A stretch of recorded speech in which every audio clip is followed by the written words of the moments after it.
오늘은 선교적 교회 5번째 시리즈입니다. 그래서 Z세대, 다음 세대의 첫 번째 주자인 Z세대 선교 전략에 대해서 함께 나눌 수 있는 귀한 시간이 되어지길 소원합니다. 오늘의 목표는요, 현 시대 사회의 많은 기업과 경영 전문가들은 Y, G, 그리고 알파 세대를 이해하기 위해 많은 노력을 기울이고 있습니다. Y 세대가 밀레니얼 세대, M 세대고요. 이게 학문적으로 자꾸 용어가 이렇게 다른데, 알파 세대는 이제 새로 이제 아이들의 시대로 새로운 세대를 이렇게 세대학자들이 추가한 것입니다. 그래서 이 YG 알파 세대를 이해하기 위해 많은 노력을 기울이고 있는데요. 이처럼 세대 연구는 다음 세대를 이해하는 중요한 학문적 도구가 되었습니다.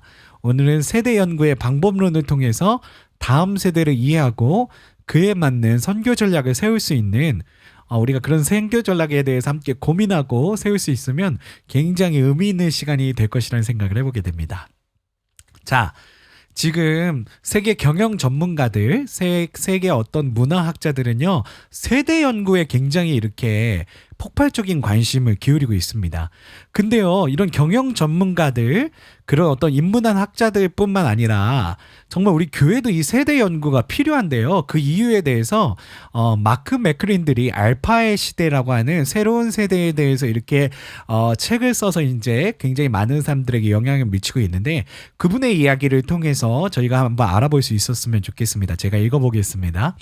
세대별로 공동으로 겪은 경험이 어떤 영향을 미쳤고, 사회적으로는 어떤 기대가 존재했으며 어떤 발명품들이 등장했는지를 살펴보면 그 세대를 더 잘 이해할 수 있게 고정관념을 덜어낼 수 있다. 그러면 부모와 교사와 리더들은 더 지혜롭게 대처할 수 있을 것이다. 세대 간 분열에 집중하기보다는 나와 다른 세대를 이해하고자 하는 노력이 굉장히 중요하다고 생각한다. 이것이 다양한 세대가 섞여 있는 곳, 특히 가족, 학교, 직장, 특히 교회가 될 수 있겠죠. 교회처럼 다양한 세대가 섞여 있는 그런 단체가 없죠. 그런 어떤 곳에서 참여와 연대를 촉진하는 첫 단계, 그러니까 첫 번째 발걸음이 될 수 있다라는 겁니다. 그래서 세대라는 게 뭐냐면, 이게 공통적으로 겪은, 그 시대에 겪은 경험을 갖고 있는 사람들, 사회적으로 어떤 기대가 있었던 그 시대를 살았던 사람들, 그리고 특히 이 발명품이 이제 의미심장한데요. 특히 이제 Z세대 같은 경우에는 아이폰이 발명되면서 시작된 세대라고들 하죠. 그러니까 현대 어떤 문명과 기술의 발전이 새로운 세대에게 굉장히 큰 영향을 미치고 있다는 겁니다. 그래서 이 세대 간의 어떤 분열, 왜 다음 세대들은 이렇게 인내심이 부족하고 끈기가 없고 그리고 좀 예의도 없는 것 같고 이럴까라는 그런 어떤 분열과 갈등에 집중하기보다는요, 이 세대는 어떤 경험을 갖고 있고 어떤 발명품이 있었고 어떤 사회적으로 기대가 존재하는가, 이런 것들에 대해서 자꾸 우리가 연구하고 이해를 할수록 조금 더 분열보다는 이해로 나아갈 수 있다라는 말씀을 하시는 거예요. 그래서 특히 이렇게 모든 세대가 모여있는 단체들, 교회라고 할 수 있죠. 교회, 학교, 직장 뭐 이런 데에서는 특별히 이 세대에 대한 이해를 하는 것이 이 여러 세대와 함께 이렇게 참여와 연대를 촉진하는 첫 번째 발걸음이 될 수 있다. 그렇기 때문에 교회도 세대 연구를 해야 된다라는 말씀을 하고 있는 겁니다.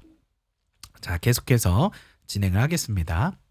자, 그래서 현재 2024년까지 현재까지의 지금 생존하고 있는 세대들을 좀 이렇게 정리를 해봤습니다. 마찬가지로 마크 맥클린들의 책에서 나온 내용이고요. 그래서 이제 설립자 세대, 1925년부터 45년까지의 세대예요. 지금 이제 증조부모들이 여기에 속한다고 할 수가 있습니다. 베이비붐 세대, 1946년에서 64년, 조부모들이 여기에 이제 속한다고 할 수 있고요. 저희 어머니 아버지도 여기에 속해 계시고요.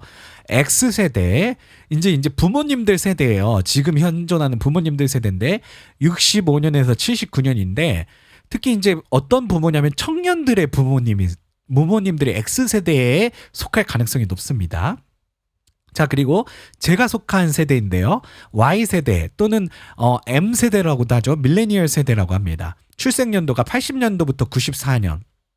그래서 부모들의 세대인데 저는 이제 8살, 5살 이제 그 아이가 있는데요. 그런 것처럼 좀 어린이들의 부모님들이라고 보시면 돼요. 그리고 나서 이제 그 다음 세대가 Z세대인데요. 지금의 이제 청년 29살이 가장 높은 지금 나이대고요. 그리고 청소년을 이제 구성하는 세대라고 할 수 있습니다. 오늘은 Z세대에 대해서 알아볼 거고요. 그리고 나서 이제 새롭게 이제 대두 학자들이 말하는 새로운 세대가 알파 세대인데요. 2010년부터 2024년까지 출생한 어린이들이 여기에 속하는데 저의 자녀들도 여기에 속합니다.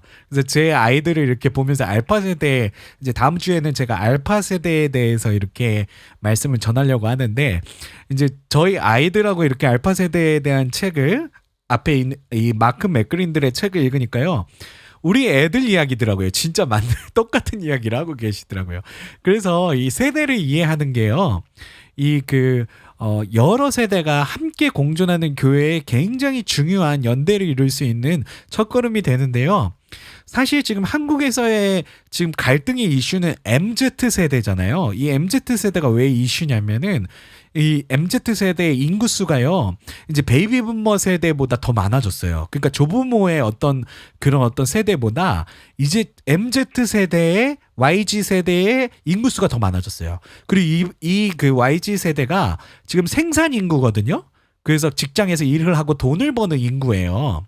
그러다 보니까 이 세대가 굉장히 조망을 받고 있는데 특히 이 세대가 인내심이 부족하고 그 개인주의적이고 뭐 이런 것들 때문에 사회적인 이제 이전 세대, X세대나 베이비붐 세대, 심지어는 이제 설립자 세대들도 이제 사회 선상에 있으면 이제 회사나 이런 데 오너로 있으면 이제 또 그런 갈등을 초래하고 있는 거죠.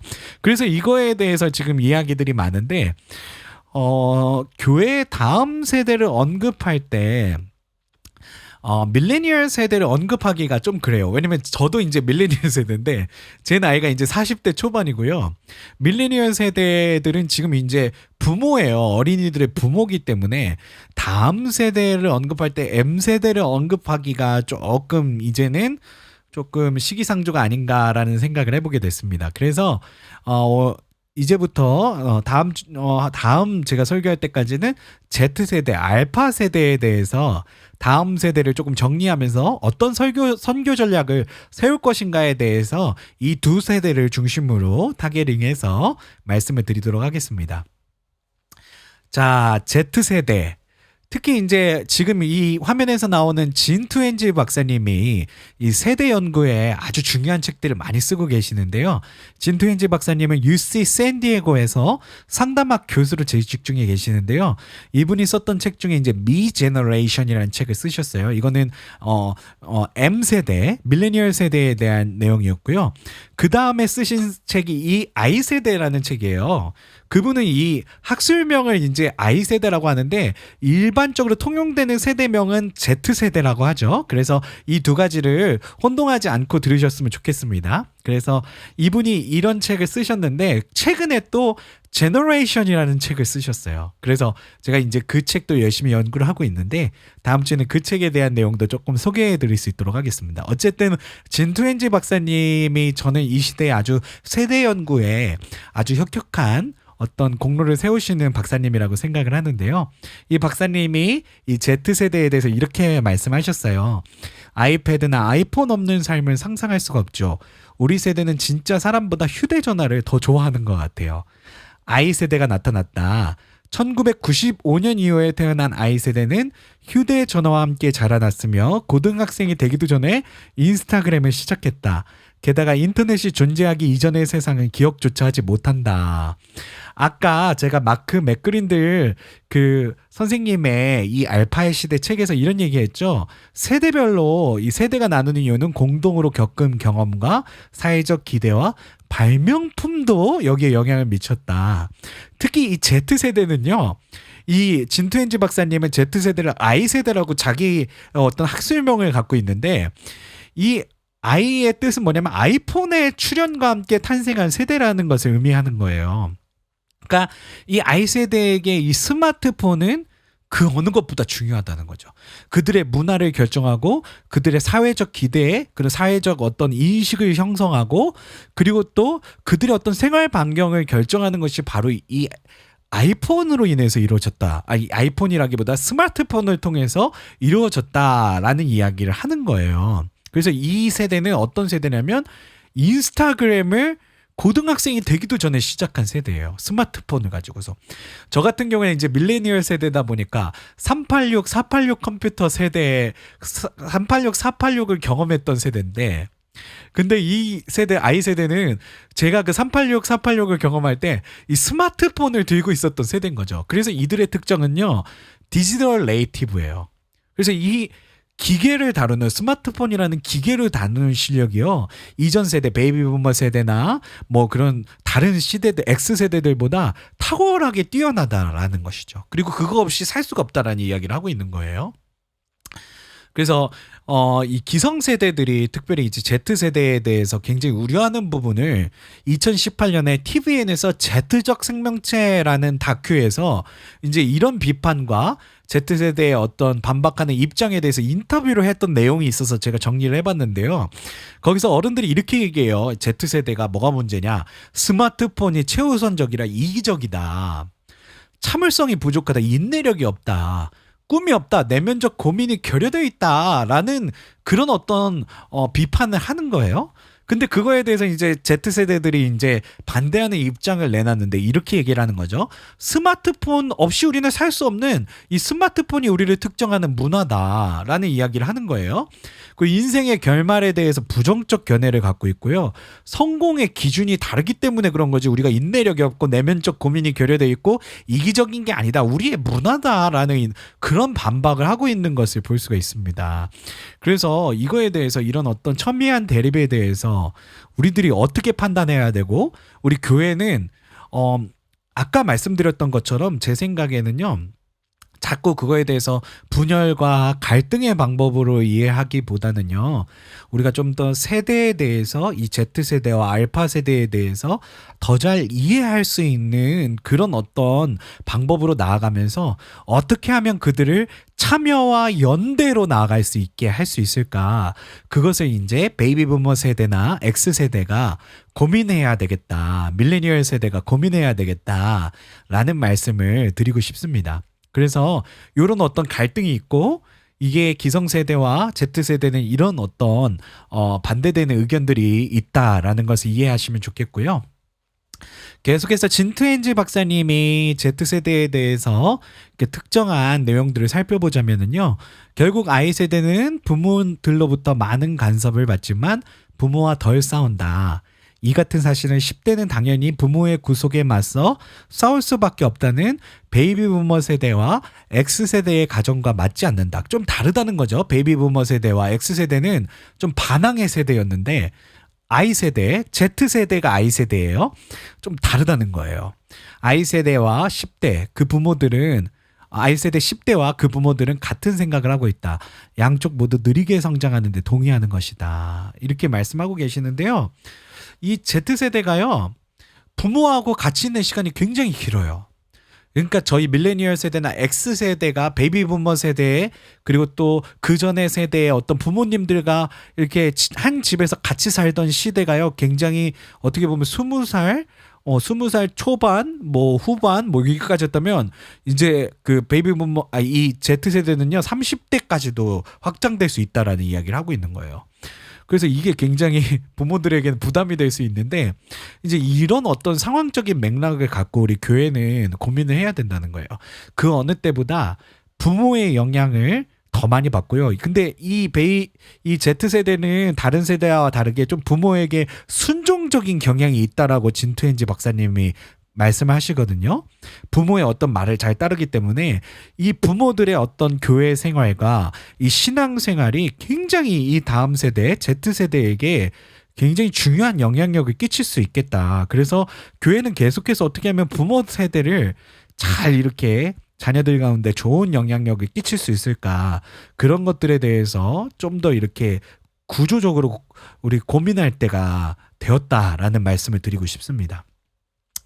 계속해서 진트엔지 박사님은 Z세대가 굉장히 우울한 시대라는 말씀하고 계세요. 여기 보시면은 최근 몇 년 동안 내 인생을 쓸모가 없다와 같이 우울한 문장에 동의하는 10대가 늘어났다. 자신이 쓸모없는 존재라고 느끼는 10대가 역대 최고치다.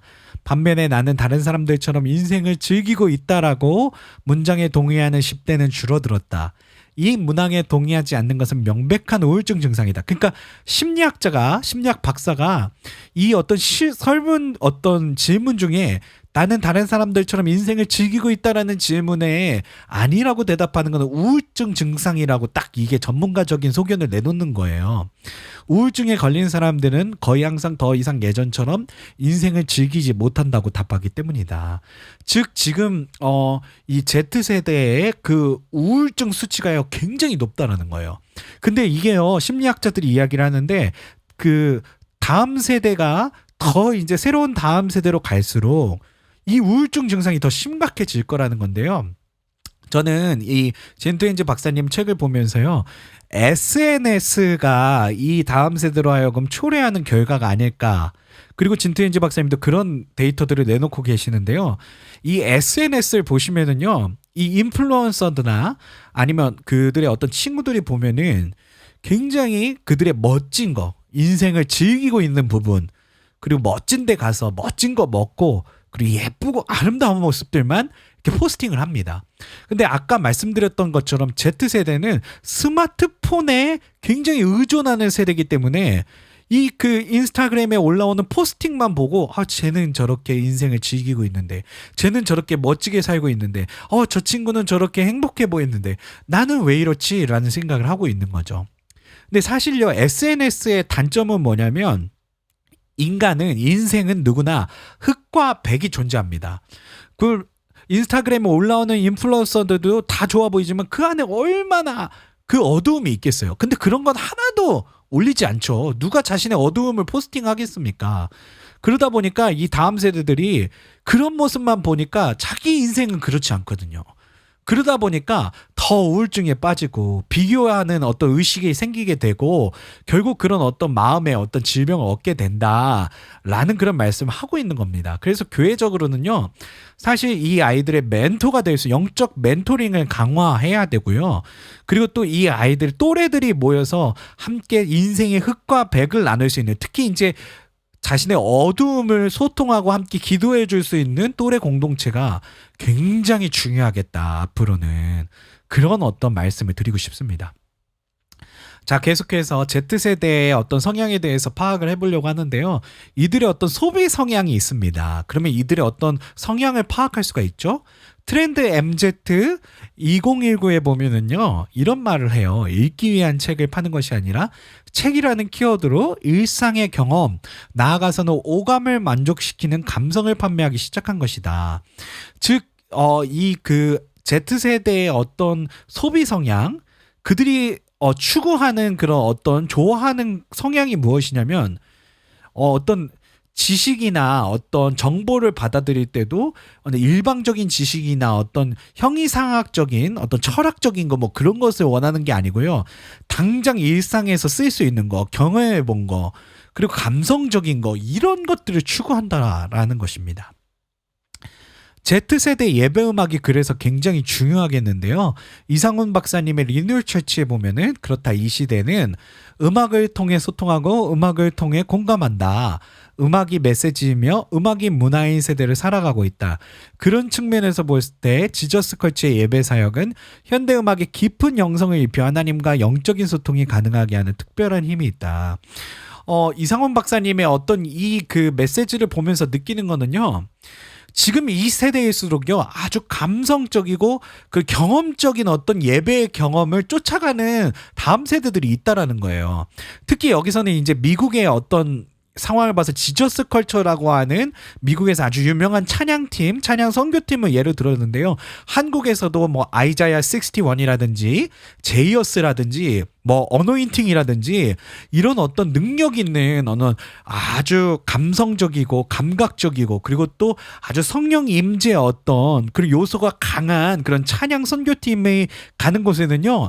지금도 Z세대, 뭐 메타 세대, 뭐 알파 세대의 어떤 그런 다음 세대들이 구름대와 같이 몰려드는 어떤 그런 현상을 보실 수가 있습니다. 그래서 이제 찬양과 경배의 시간이 하용조 목사님의 경배와 찬양 이후로 지났다 이렇게 얘기 얘기하는 거는 맞지 않는 이야기인 것 같고요. 시대에 맞게 다시 해석한 그런 어떤 경험적인 성령 임재 요소가 가득한 찬양 문화가요, 굉장히 다음 세대 선교에 더 중요한 어떤 현실이 되었다라는 말씀을 드리고 싶고요. 그리고 Z세대와 대화하는 법, 커뮤니케이션에 대한 내용을 좀 도널드 K 스미스 박사님의 커뮤니케이션 책을 통해서 저희가 살펴볼 수 있었으면 좋겠는데요. 읽어보겠습니다. 그것은 상호성 대화 또는 상호 반응으로 불려질 수 있는데, 그 이름이 무엇이든 간에 효과적인 커뮤니케이션의 기초는 송신자와 수신자의 공통 참여이다. 참여자의 개입을 확실히 하는 것이 커뮤니케이션을 시작하는 사람의 특별한 관심이 되어야 한다. 이 얘기가 무슨 이야기냐면요, 일방적인 대화가 되면 안 돼요. 지금은 제가 일방적인 그런 어떤 커뮤니케이션을 하고 있죠. 제가 혼자 이렇게 말을 하고 프레젠테이션을 하고 저의 정보, 저의 이론을 지금 여기에 참여한 분들에게 주입시키고 있어요. 근데 이거는 효과적인 커뮤니케이션이 아니라는 거예요. 그래서 다음 세대와 특히 대화할 때 우리 어른들은요, 정보 그리고 또 어떤 이론을 가지고서 이렇게 일방적으로 이렇게 가르치려고 들기보다는요, 그들을 참여시켜야 된다는 거예요. 어떻게 하면 그들이 더 말하게 할 수 있을까? 어떻게 하면 그들의 아이디어를 더 끄집어낼 수 있을까? 그래서 쓸 수 있는 방법이 바로, 전에도 제가 포스트 모던 시대의 선교 방법에서 말씀드렸던 것처럼 질문이 중요한 시대가 되었다. 물음표, 질문이 이제 중요한 시대가 되었다라는 것입니다. 그래서 어떻게 하면 그들이 더 많이 참여할 수 있을까? 어떻게 하면은 제너레이션 G, Z세대를 우리가 더 많이 이해하고 그들을 더 많이 우리들의 어떤 소통과 대화 가운데서 더 많이 끄집어낼 수 있을까를 하기 위해서는 우리가 좋은 질문을 계속해서 그들에게 전달하면서 그들의 어떤 이야기를 끄집어낼 수 있는 커뮤니케이션을 이루어 나가야 되겠다라는 말씀을 드리고 싶은 겁니다. 자, 네, 오늘 좀 설교가 길어져서 죄송합니다. 여기를 마지막으로 전체적인 내용을 정리하고 마무리했으면 좋겠는데요. Z세대 선교 방법으로 제가 6가지를 한번 정리를 해봤습니다. 아까 맨 처음에 말씀드린 것처럼 세대 간의 분열보다는 이해에 집중해야 되겠다라는 말씀을 드리고 싶어요. 아, 왜 그래? 저 다음 세대 왜 저럴까? 왜 생각이 인내심도 없고 저렇게 급하고 저렇게 미래에 대한 생각이 없고 그럴까? 이런 분열보다는요, 저 세대에는 저런 기대가 있고 저 세대는 아이폰이 출연을 해서 저렇고, 그리고 저 세대는 여러 가지 어떤 사회적 통념이 바뀌었구나라는 것을 이해하면서 우리가 이해에 집중할 때 그들과 함께 연대하고 함께 할 수 있는 첫 번째 발걸음이 되겠다라는 말씀을 드리고 싶고요. X, Y세대와 다르게 부모에게 의존적이며 순종적인 Z세대는 부모의 성경교육에 가장 큰 영향력을 끼친다는 거예요.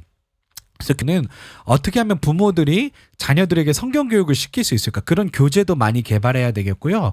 그리고 또 이제 목회 리더십들은 그런 것들을 부모들에게 굉장히 강조하는 그런 어떤 목회 리더십들이 되어야만 하겠습니다. SNS로 인해서 Z세대가 더 우울한데요. 오프라인에서 만나는 또래 공동체와 멘토링이 굉장히 중요합니다. 그래서 어떻게 하면 또래 공동체를 만들어주고 그들을 멘토링할 수 있을까에 대해서 우리 리더십들이 더 골몰해야 될 시대가 되었다라는 생각을 해보게 되고요. Z세대는 이론이나 설명보다는 경험이 중요합니다. 그래서 그들의 예배 가운데 영적 경험을 할 수 있는, 뭔가 이렇게 와서 내가 경험을 했다, 내 마음에 어떤 찔림이 있었다, 내가 막 눈물이 부스부스 났다라고 하는 그런 어떤 경험을 할 수 있는 예배가 굉장히 그들에게 중요하다라는 거고요. 그래서 현대의 성령 임재 예배 요소를, 그러니까 예배 요소 중에 그 전통 예배, 옛날, 그러니까 이전의 예배 같은 경우에는 성령 임재 요소가 성찬이었어요.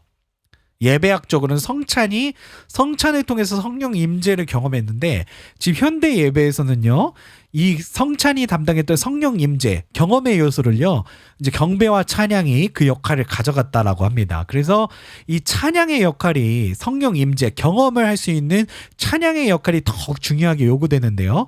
그래서 교회들은 좀 지금 이제 뜨는 이제 아이자야 61이라든지 제이어스라든지 뭐 이런 어노인팅이라든지 이런 어떤 집회에는 지금도 다음 세대들이 구름같이 몰려들고 있거든요. 이제 그런 팀들을 우리 교회가 전문적으로 지원하고 어떻게 하면 우리도 그런 팀을 세울 수 있을까라는 그런 고민들이 목회 리더십에서 이루어져야 합니다. 그래야지 다음 세대들을 불러 모을 수 있는 겁니다. 그래서 그런 어떤 준비들이 필요하겠고요. 특히 Z세대는 협의와 일치를 중요시 여깁니다. 그래서 일방적인 대화로 가면 안 돼요. 대화의 어떤 그 퍼센테이지를 50대 50으로 맞추셔야 됩니다. 그래서 이게 우리가 이제 어른들과 이제 그 다음 세대들이 대화하면은 잘 자기 이야기를 안 하려고 그러잖아요. 그래서 어떻게 하면 그들의 이야기를 꺼내게 할 수 있을까? 그래서 질문을 잘 던지는 그런 대화법을 우리 목회 리더십들 그리고 기성 세대들이 준비를 해서 어떻게 하면 그들이 더 참여하고 자기 이야기를 더 많이 우리들에게 전달하고 함께 이렇게 커뮤니케이션을 할 수 있을까라는 방법으로 우리 교회와 그리고 또 기독교 공동체가 나가야지 이 다음 세대들을 우리들이 이제 교회에 이제 함께 이렇게 연대하며 참여하며 나아갈 수 있겠다라는 말씀을 드리고 싶습니다. 그래서 이 6가지를 조금 선교 방법으로 이렇게 제시를 하고요. 사실 오늘 이렇게 다 이렇게 거론하지 못한 내용들도 있습니다. 그래서 다음 내용은요, 제가 다음번에 이제 알파 세대, Z세대 이후에 알파 세대가 이제 나오거든요. 알파 세대를 하면서 조금 부족한 부분을 보충할 수 있도록 하겠습니다.